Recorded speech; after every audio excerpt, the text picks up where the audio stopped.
Hello दोस्तों, आपका हमारे चैनल पर स्वागत है।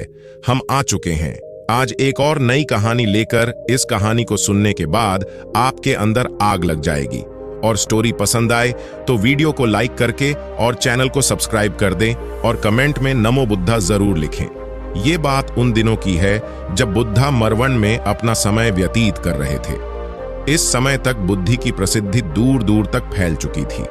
बहुत दूर दूर से लोग अपनी चिंताओं और परेशानियों का समाधान खोजने के पास आते थे। ऐसे ही एक दिन जब बुद्धा मरवन में अपने शिष्यों को प्रवचन दे रहे थे तो एक अधेड़ उम्र का व्यक्ति अपने 2021 वर्ष के पुत्र को अपने साथ लिए बुद्धि की तरफ चला आ रहा था। जब यह प्रवचन स्थल के पास पहुंच गए तो एक नजर उन पर डाली और इशारे से बैठने के लिए कहा। जब प्रवचन समाप्त हो गया और सभी लोग वहां से चले गए तो बुद्ध ने उस व्यक्ति को अपने पास बुलाया और बैठने के लिए कहा। वहां चारों तरफ हरियाली छाई हुई थी। मौसम बहुत सुहाना था और तरह तरह के पक्षियों की आवाजें गूंज रही थीं। ऐसा नजारा देखकर उस व्यक्ति को अंदर से असीम शांति महसूस हो रही थी। इसके बाद बुद्ध ने उस व्यक्ति से आने का कारण पूछा तो इस पर व्यक्ति ने कहा, यह तथागत, मैं 2 दिन की लंबी यात्रा करके अपने पुत्र को आपसे मिलवाने लाया हूं। ये मेरा इकलौता पुत्र है और ये हर समय थका थका रहता है। ऐसा लगता है जैसे इसके अंदर कोई जान ही नहीं है, कोई प्राणी नहीं है। इसका स्वभाव भी काफी चिड़चिड़ा हो गया है। अगर हम इससे कुछ भी कहते हैं तो यह हमारी छोटी छोटी बातों पर गुस्सा हो जाता है। इसके देखने की क्षमता भी उम्र से पहले ही कमजोर हो गई है और इसके बाल भी सफेद पड़ने लगे हैं।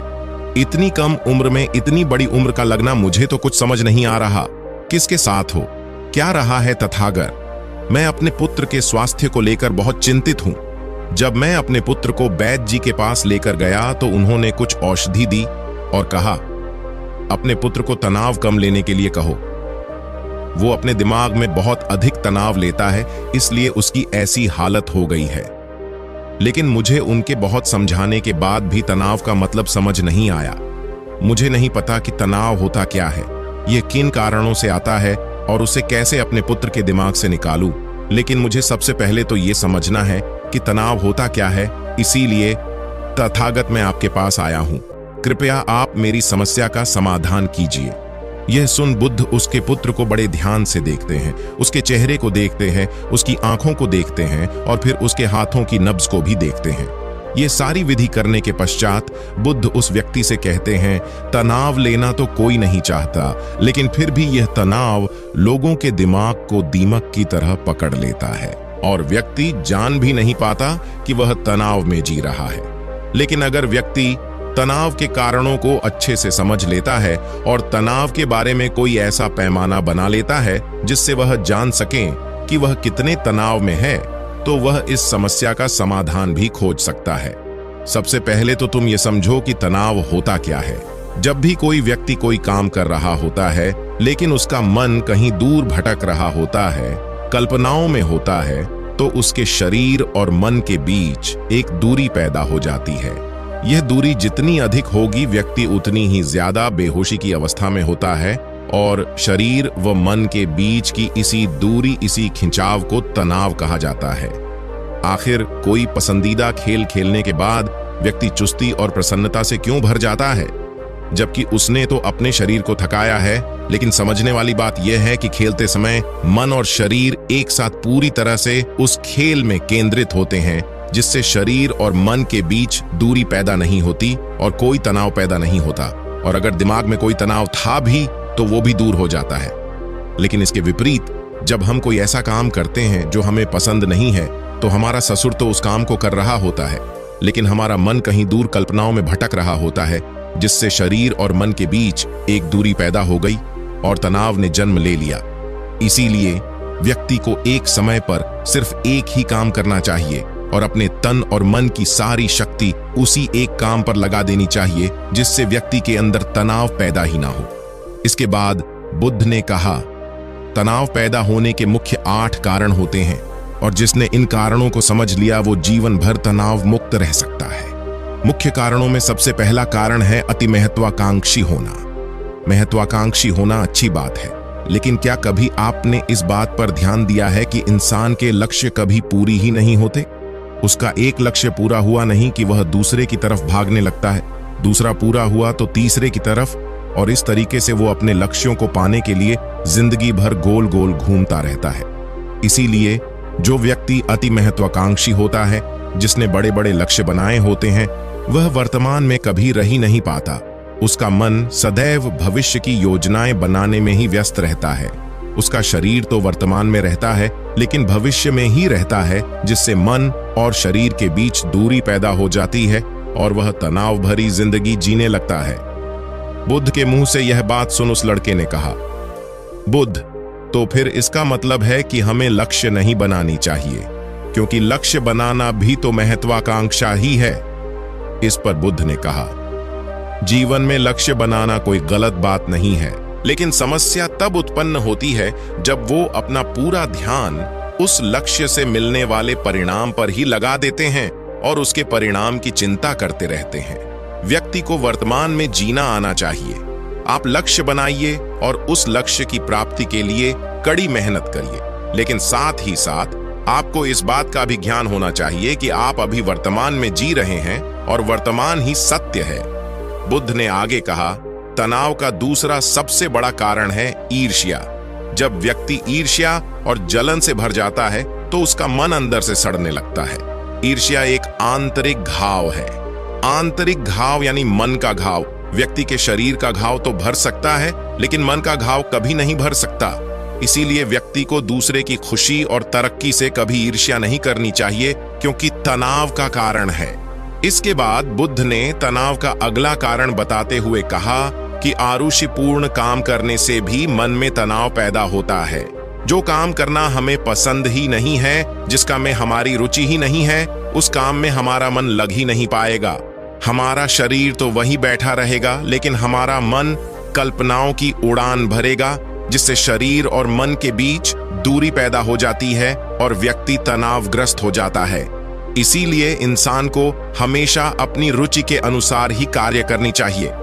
अगर व्यक्ति ने यह पता कर लिया कि उसे कौन सा काम करना पसंद है और वो उसी काम को अपने जीवन का लक्ष्य बना लेता है, तो फिर वो काम उसके लिए काम नहीं बल्कि खेल बन जाता है।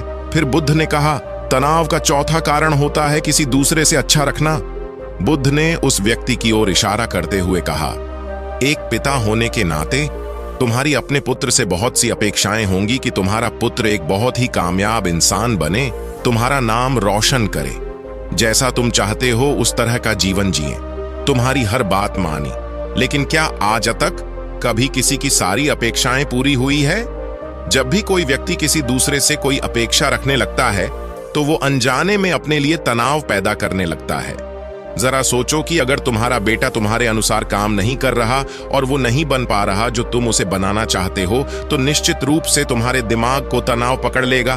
तुम तनाव से भरा जीवन जीना शुरू कर दोगे और इस तनाव के बस में आकर तुम ऐसा व्यवहार करोगे, ऐसी बातें करोगे कि तुम्हारा अपने पुत्र के साथ संबंध और भी खराब होता चला जाएगा। इसीलिए व्यक्ति को जितना हो सके उतनी कम अपेक्षाएं दूसरों से रखनी चाहिए, और अगर पूरी तरह से तनाव मुक्त रहना है तो दूसरों से अपेक्षा रखना ही बंद कर दो। इसके बाद बुद्ध ने कहा कि शारीरिक कष्ट भी इंसान के तनाव का एक कारण होता है। जब व्यक्ति किसी शारीरिक पीड़ा से गुजर रहा होता है तो उसका पूरा ध्यान बस अपने उस शारीरिक दर्द पर होता है और वो पूरे दिन बस उसी के बारे में सोचता रहता है, जिससे उसका मन दुख के विचारों से भर जाता है और ऐसी स्थिति में व्यक्ति तनावग्रस्त रहने लगता है। यह सुन उस व्यक्ति ने कहा कि हे बुद्ध, शारीरिक दुख तो किसी भी व्यक्ति को हो सकता है, तो फिर क्या हुआ, व्यक्ति जीवन भर तनाव में ही जिएगा? इसका जवाब देते हुए बुद्ध ने कहा कि इंसान को यह बात समझनी चाहिए कि हमारा जीवन दुखों का आधार है। जैसे जैसे हमारा जीवन आगे बढ़ता है, इसमें दुख आते हैं, बीमारियां आती हैं और फिर अंत में मृत्यु भी आती है। तो बीमारियां इंसान के जीवन का अभिन्न अंग है, कोई इनसे बच नहीं सकता।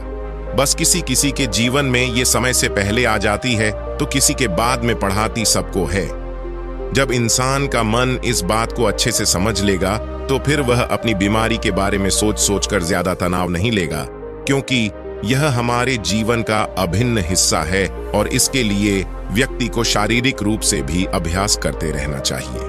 अपने जीवन में व्यायाम और स्वस्थ जीवन शैली को भी जगह देनी चाहिए ताकि उसका शरीर लंबे समय तक निरोगी रहकर सही से काम कर सके। तनाव का अगला कारण होता है अपनी योजनाओं को समझने के लिए समय न देना। कुछ लोगों के दिमाग में कोई विचार आया नहीं है कि वो बिना सोचे समझे उस पर काम करना शुरू कर देते हैं, और जब उस काम में उन्हें असफलता मिलती है तो वह तनाव से भर जाते हैं, क्योंकि उन्होंने उस काम को शुरू करने से पहले उसके बारे में पूरी जानकारी इकट्ठा नहीं की थी। इंसान को कोई भी काम शुरू करने से पहले उसके अच्छे और बुरे परिणामों के बारे में ठीक से सोच विचार कर लेना चाहिए। इंसान को इस बारे में भी सोच लेना चाहिए कि अगर ये योजना सफल नहीं हुई तो फिर इसके बाद मैं क्या करूंगा। इसलिए व्यक्ति को अपनी योजनाओं को ठीक से समझने के लिए पूरा समय देना चाहिए ताकि बाद में उस योजना की वजह से तनाव पैदा ना हो। तनाव का सातवां सबसे बड़ा कारण होता है टाल मटोल करना। आज के काम को कल पर टालना। आप लोगों ने ये कहावत तो सुनी होगी कि आलसी इंसान के शरीर का सबसे बड़ा शत्रु है। इंसान आलस्य की वजह से आज के काम को कल के लिए टाल देता है और फिर काम को टालना उसकी आदत बन जाती है। काम को कल पर टालने वाले व्यक्ति का काम कभी भी समय पर पूरा नहीं हो पाता, और अगर किसी तरह से पूरा हो भी जाता है तो वह उतना अच्छा नहीं हो पाता जितना अच्छा उसे किया जा सकता था, और फिर यह बात व्यक्ति के अंदर तनाव पैदा करती है। लेकिन काम को टालना या काम को एकदम अंत समय पर करना एक आदत है, इसीलिए व्यक्ति ना चाहते हुए भी बार बार अपनी इस आदत का शिकार बन जाता है और काम को टालता रहता है, और फिर जब काम की समय सीमा पास आ जाती है तो वह तनाव से भरकर काम को पूरा करने का प्रयास करता है। इसीलिए तनाव मुक्त रहने के लिए व्यक्ति को काम को टालने की आदत छोड़नी पड़ेगी, और यह तभी संभव है जब व्यक्ति काम को समय से पहले खत्म करने का निश्चय करे। सबसे आखिरी और सबसे प्रमुख कारण जो तनाव का होता है वो है ज्यादा सोचना। लगातार सोचते रहना भी एक बीमारी है, और यह उस व्यक्ति में सबसे ज्यादा पाई जाती है जो कपोल कल्पनाएं करता है, जो अतीत की घटनाओं और भविष्य की बातों के बारे में सोचता रहता है, जो बेवजह के अनुमान लगाता रहता है। इसीलिए व्यक्ति को ज्यादा सोचने की आदत पर लगाम लगाना चाहिए। इसके लिए जितना हो सके खुद को काम में व्यस्त रखना चाहिए, और हर दिन ध्यान का अभ्यास करने को अपने जीवन का हिस्सा बना लेना चाहिए।